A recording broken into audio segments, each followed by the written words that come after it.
What's up, kinfolk? We have to talk about Nick Saban announcing his retirement on Wednesday, not 2 days after the national championship. I am RJ Young. This is a very special emergency episode of the #1 college football show. Thank you for listening on the podcast or watching this wherever it is that you get us. Now, let's get right to the reaction that I had, which was probably the same that you had. Complete shock and awe that one of the titans in the sport has announced his retirement from the profession on this Wednesday after his team had just won the SEC championship, knocked Georgia off that perch, stopped Georgia from winning 29 straight in that conference, made the college football playoff, and then lost in overtime to eventual national champion Michigan. And we went into this thinking, okay, Alabama's got a really great football team coming back. They're very young. Jalen Milroe is going to have just this really great year ahead of him after getting all those kinks and his mistakes made in 2023. And that has all come to a halt. I also need to add here that this announcement came just a couple of hours after Pete Carroll announced that he would no longer be on the sideline for the Seattle Seahawks, and he is moving to the front office. Both of those men, I don't think coincidentally, are 72 years old, and we still don't know what's going to happen with New England coach Bill Belichick, who is 71 years old. So I, like you, am rather shocked by this, and I'm also thinking, how is the rest of the college football world going to take this news? Of course, some people are going to make jokes about this and make jokes about what this means for Alabama, who they should be the coach for, the next head coach. And I'm going to talk about that as well. I think that more than anything else, I'm going to be watching how the players react to this, because that gets me straight into what does this mean for Alabama? And that is the most interesting part of this discussion for me, as we talk about Nick Saban, who has won 7 national championships, who's been coaching since 1971, who has lived through every single major change the sport has seen, from the postseason to playing 12 regular season games to the advent of the transfer portal to name, image, and likeness. And all he's done is win. But that has also been the calling card of the University of Alabama. It is a place where they demand that you win. And if you don't win, they will fire you very, very quickly. The state of Alabama is built around Alabama football. And since 2007, when Saban first took that job, all the university has done is make more money, seen better students, and really become one of the class universities in the country. And that's tied directly to the football team being outstanding, being what we've never seen before, at this level at least, being this dominant, having won 6 national championships since 2007. Now, Greg Byrne, who is the athletic director at Alabama, has the unenviable task of identifying the next head coach at Alabama, where Saban's shadow is larger than anything else they're ever going to experience in their life. And I'm not being facetious or talking over the top. If anything, I'm underselling how big a job this is. I also think that if you are Greg Byrne, you have been preparing for this moment for quite some time, because that's your job. Your job is to be able to set go when something like this happens. And you don't get to tell Nick, give me a minute. You don't get to tell Nick, hey, calm down. Do you want to talk to me about this some more? No, you have to be able to go forward with this. And I think first, let's identify that not just Nick Saban is retired, but defensive coordinator Kevin Steele is retired. Now, Steele had been a part of Saban's staff before and spent the last year as defense coordinator. But now, with both of those guys deciding to retire, the highest ranking member of the Alabama coaching staff is the offensive coordinator. And that is 31-year-old Tommy Rees, who has gone from being one of the it guys in the sport, still is one of the it guys in the sport, but that's not how he's being seen on January 9th, like he was being seen on January 8th, or I should say January 10th when we were recording this. But I think the point to raise there is he's gone from, okay, cool, I know that Jalen Milroe's back. I know that we're going to be pretty good at the skill positions, even a little bit more experience. We're going to try to defend this SEC title and the new 16-team SEC. And now his chief responsibility is keeping kids from jumping into the portal at the University of Alabama. And that might be an impossible task, because I cannot tell you how many players have chosen Alabama because of Nick Saban and Nick Saban alone. And I say this because Saban has traded out offensive and defensive coordinators like many of us do when we're playing Madden, when we're playing FIFA with other players. Like, we play fantasy football and it still works. He is the thing that Alabama football is built around for the last 16 years. And now if you're Tommy Rees, you're trying to, A, remind them that, hey, we're all in this together at the University of Alabama. And it don't work if we ain't got no players, to which the players are going, not my problem, dog. I wanted to play for Coach Saban. Nobody gets to play for Coach Saban now. I have to look at my options. So I would expect to see a number of players put their name into the portal that otherwise would not have if Nick Saban was going to coach in 2024 at the University of Alabama. I think that there are quite a few places that we could go with what else does this mean with Alabama. The next thing on my mind, frankly, is who is going to inherit this space that is going to be left vacant and void by the University of Alabama. Like, Georgia has its own perch over here, right? I don't expect to hear Kirby Smart say anything other than I expect to be the next head coach, or remain the head coach at Georgia, right? Not the next head coach at Alabama. But we've been thinking about Alabama as this juggernaut, this immovable wall, this object that we cannot overcome for 16 years.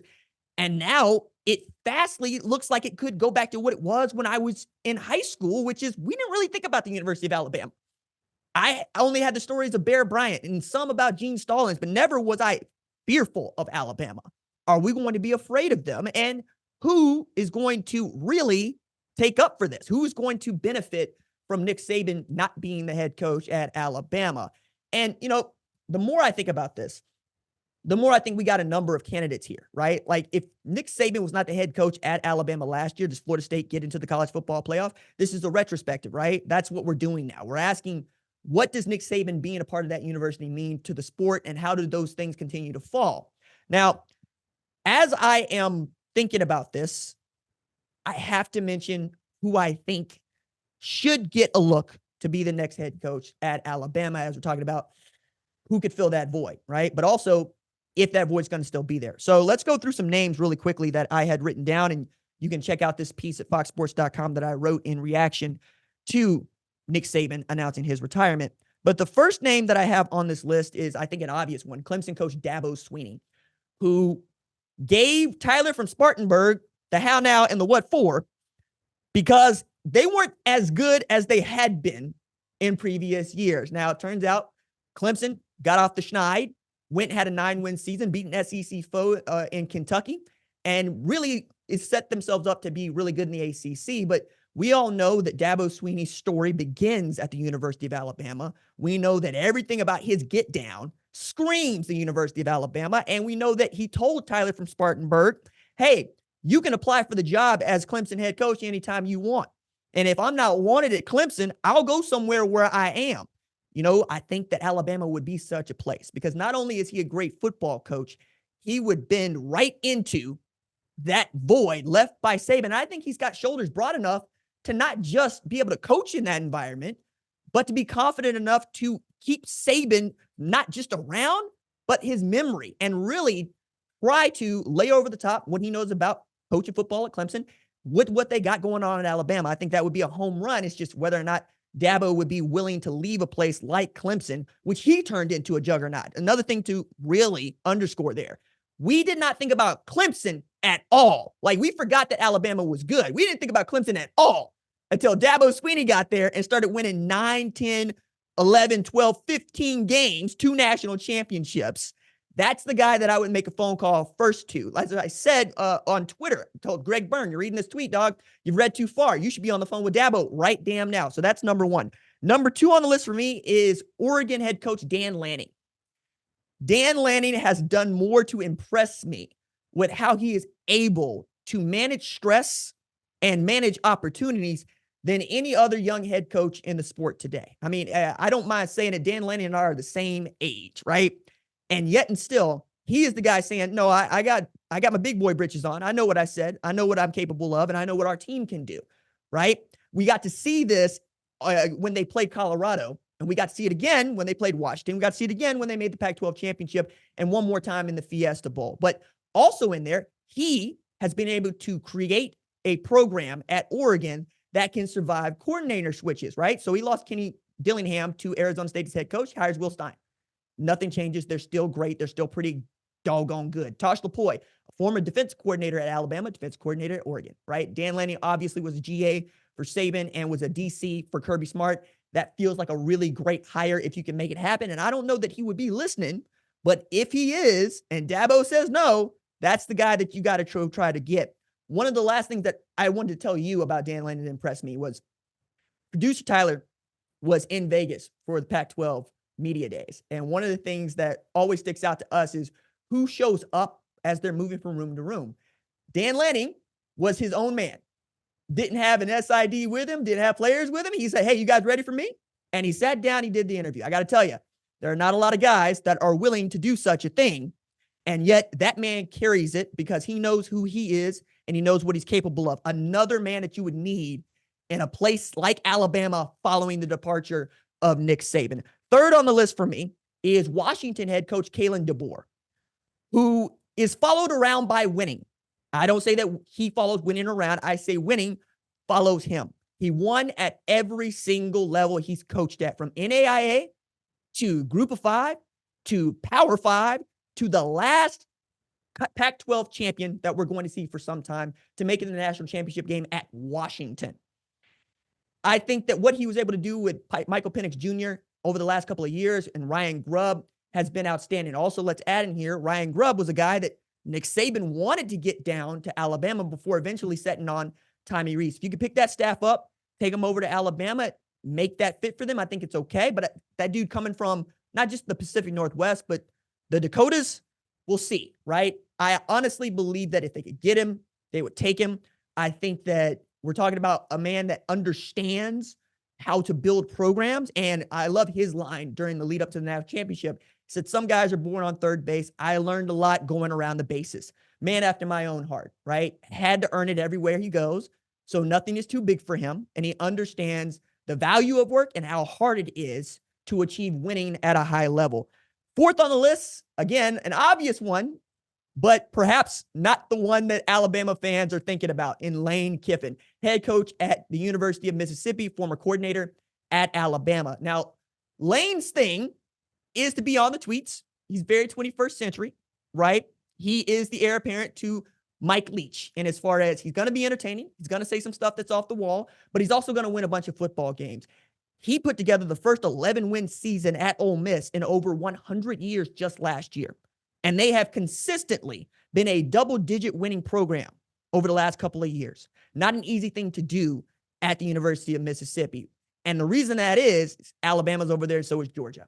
One of the things that Mississippi has never had and will never had is the kind of success and the kind of buy-in that they have at the University of Alabama. It's why Kiffin was out the door to Auburn, not just last year, because they also had shown, hey, we can win a national championship in the 21st century. We have people that want it that bad, and we will allow you to do whatever is necessary to win those football games. I don't know if they got that at Ole Miss because, frankly, they've never needed it at Ole Miss. So if you get down the list, Greg Byrne, and you get to Lane Kiffin, he says, yes, I think they're going to be okay. I don't know that they're going to be national champions, but they're certainly not going to be bad. And if nothing else, they're going to be entertaining. It probably would become fastly one of the most entertaining programs in the sport, because every other word would probably be Lane Kiffin telling some story about Coach Saban or Coach Saban being around. I don't expect that man to just go away. His Mercedes-Benz dealership is down the street. It's got one in Birmingham. I would love to see what happens if Lane Kiffin got that job. And the last guy on the list that I think we need to talk about is at Miami right now, and that is one Mario Cristobal.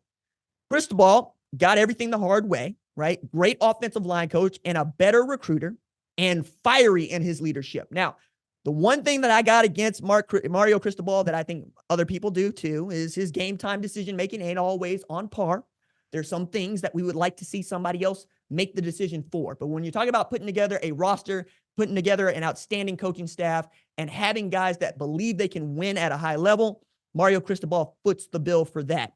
I'm not including Kirby Smart here because that's just asinine. I'm not including Deion Sanders here because that's just asinine. But those five that I've just listed for you, Dabo Swinney, Dan Lanning, Kalen DeBoer, Lane Kiffin, and Mario Cristobal are five guys that I think could do a great job given what Nick Saban is leaving behind and what Alabama expects in 2024.